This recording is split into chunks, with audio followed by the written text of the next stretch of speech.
Warbaahinta gobolka Minnesota, dalka Mareykanka iyo weliba dunida inteeda kale ayaa inta badan ka hadla waxna ka qora dhalinyaro iyo Soomaali dib ugu noqday dalka Soomaaliya.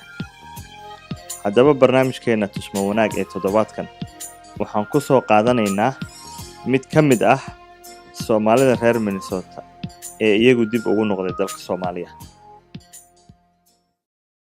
Maxamed, ku soo dhawow barnaamijka Tusmo Wanaag. Adhowahay Cabdiraxmaan. Maxamed, waxaan rabaa inaan ku weydiiyo bal shirkadda Daos maxay tahay ama se ay qabataa? Bal horta intaanan Daos ka hadlin Cabdiraxmaan, waxaan rabaa bal inaan horta kugu hambaliyeeyo programkan aad ku wanaagsan u samaysay ummadda Soomaaliyeed Tusmo Wanaag. Mar walba loo baahan yahay ma garatay in dadkeena wixii wanaagsan ay arkaan. 25 sano oo xumaan kaliya lagu soo jiray even though wax badan oo fiican wadanka gudihiisa dibadiisa bay ka jiraan ama ummadda Soomaaliyeed u qabsantay, laakiin cid ka hadasho oo sheegta male. Marka waxaan jeclaan lahaa ma garatay inaan arintaas hambaliyo ku yiraahdo adiga iyo tiimka Tusmo Wanaag oo dhan.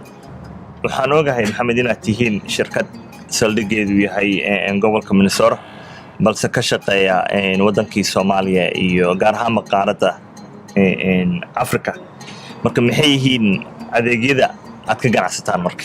Adeegyadan ka ganacsano waxa u badan alaabta dumarka iyo ciyaalka.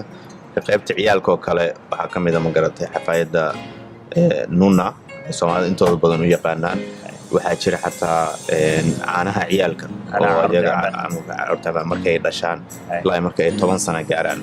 4 nooc oo caanahaas ciyaalka ah ayaa iyagana ka ganacsanaa. Waxaa kaloo ka ganacsanaa dumarka suufka dumarka bishii marka caadada ku dhacdo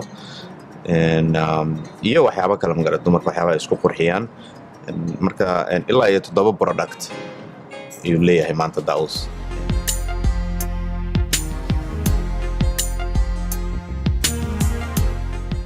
Horta guud ahaan shaqaalaha Daos maanta 4 sano ka hor markaan bilaabayn qof ama 2 qof kaliya iska ma garatay, laakiin hadda inta full time ka ah waa ilaa 50 waa dhan yihiin oo weli marka la yiraahdo Soomaali gudaheeda kaliya oo markii laga bilaabo Muqdisho ilaa iyo Boorama oo kale ma garatay 8 magaalo ilaa intaas way joogaan.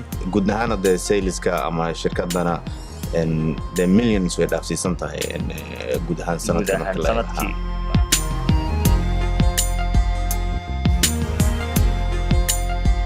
Horta sidoo marka business cusub la bilaabo ama meel cusub la tago challenges ka ama caqabadaha way iska badan yihiin. Qaar waxaan dhigi karaa waa internal oo shirkadda ay gaar u yihiin, qaarna waa external oo waa wax anaga controlkeena ka baxsan oo kala qaybin karna. Tan anaga controlkeena ka baxsan waa inta badan ma garatay in license lagu siiyo in magaaladaas ka shaqeysid ama maxay ahayd contact la yeelatid institutionada ama dawladaha local government-ga meeshaas ka jira. meeshan Afrika waxba isma dhaanto ama Soomaaliya ahaataa ama wadamada dariskaba waa wada musuqmaasuq waa badan yahay ma garatay. Ogaanta takalna oo internalka anaga noo ah waxa kamid ah alaab waa garan kartaa marka Mareykan lagu sameeyo Afrika loo diraayo inta distance-ka ay isku jiraan ma garatay oo xagga waqtiga ay qaadanayso in xagga ku tagto marka logistics challenges kaas asna waa jira. Marka taas horta logistics waxaan ku xalinay anagoo ka samaysanay hub ama meel alaabteeda aan ku hayno Dubai oo mar walba center wax ma garatay inta badan alaabaha adduunka isaga goosha. Ta kale localka musuqmaasuqana waxa hadda wadanka aad ugu soo badanaya u maleysaa ma garatay dhalinyarada oo ah generationkii dambe oo fahansan adduunka heerku maray waxaas ayadan improvement aragnaa macnaha 4 sano ka hor meesha la joogay iyo haddeertan sideedaba generationka meesha ugu musuqmaasuq badan waa generationka ma garatay dawladihii hore ama dadka waaweyn aan dhihi kara ma garatay.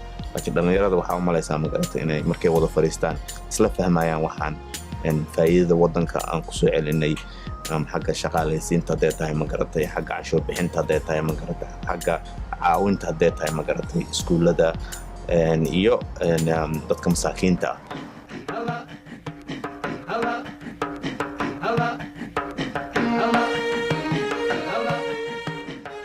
Horta talada ugu horeysa aniga aan oran lahaa waxay tahay inay cabsida iska saaraan ma garatay. Waxa ugu weyn hadda Soomaalida hortaagan waa fearka ma garatay isleeyin wadankii ama dhibaataa ka jirta ama dagaala ka jira ama waxaas adduunka maanta sida la socoto de meel nabada ma jirto ma garata haddii guud ahaan la fiiriyo meel walba wax ka dhici karaan marka adduunkaasaa wax la qabtaa marka haddii fikrad fiican ay haysid oo macquul oo waddanka wax dib ugu celinaysa inay ku dhiiradaan aysan ka cabsan aysan noqonin ma garata dad waddanka u yimaada inay waddanka ayaga wax ka helaan laakiin ay noqdaan dadka waddanka wax kusoo kordhiya ma garata ama xag shaqo abuuris hadday tahay ama xag fikrad kusoo kordhin ama xag maamul wanaag hadday tahay marka kolley dadka diasporada taasaa laga filaya maxamed waa mahadsan tahay shirkadda daawusna waxaan u rajaynaynaa maaragtay horumar iyo guul insha allah adigaa mudan tusmo wanaag waxaan rajaynayaa ma garata inay rool fiican ka ciyaarto horumarinta waxyaabaha ummadda Soomaaliyeed